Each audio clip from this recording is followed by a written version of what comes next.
أرواحو تشوفوا معايا كيفاش رانا رايحين نديرو هاد لي بيني كيما راكم تشوفوا يجو فارغين من الداخل وتوجدوهم تمتم حاجة سهلة مهلة. تبعوا معايا الوصفة والطريقة.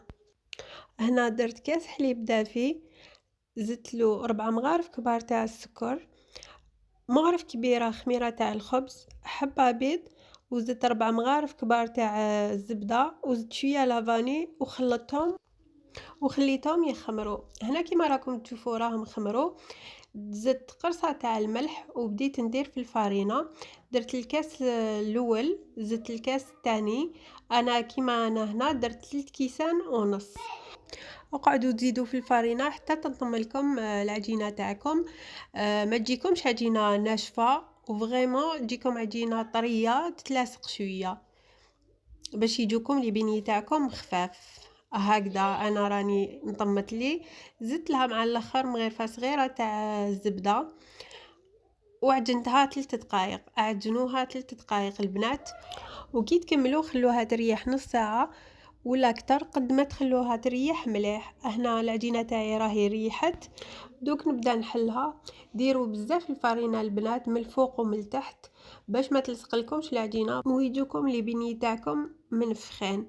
هنا راني حليت العجينه تاعي، شوفوا السمك تاعها واحد الان سنتيمتر، ما ديروهاش بزاف خشينه وماشي رقيقه. هنا طبعتهم انايا بالكاس ولا تقدروا ديروا امول.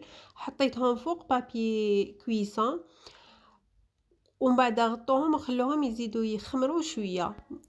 وهنا نبداو نقلوهم في زيت لازم تكون سخونه، ومن بعد تقدروا تنقصوا لها شويه. حمروهم من التحت ومن بعد زيدوا قلبوهم وحمروهم من الفوق. هما تم يطيبوا لكم. كيما هنا الاخرين درتهم بلا بابي كويسون. وشنو لازم تكتروا لهم الفارينه، تحطوا الفارينه من التحت باسكو اذا لصقوا لكم في الطرشونه كي تجوا تقلوهم ما يتنفخوا لكمش. هنا راهم طابوا، فتحتهم. شوفوا لي كيفاش جاو البنات، يجوكم خفاف الداخل ماشي معجنين، يجوكم هايلين ما شاء الله. ومن بعد دوكا عمروهم كيما حبيتو. كيما هنا انا عمرتهم بالمعجون تاع المشماش والنص الاخر عمرته بالشيكولا. تقدروا ترمدوهم تاني في السكر وشنو ماشي غير طيبوهم تخلوهم يريحوا شويه ومن بعد ترمدوهم حيلصق لكم السكر. واذا عجبتكم الوصفه ما تنساوش تسيوها، وصفه سهله وناجحه 100%.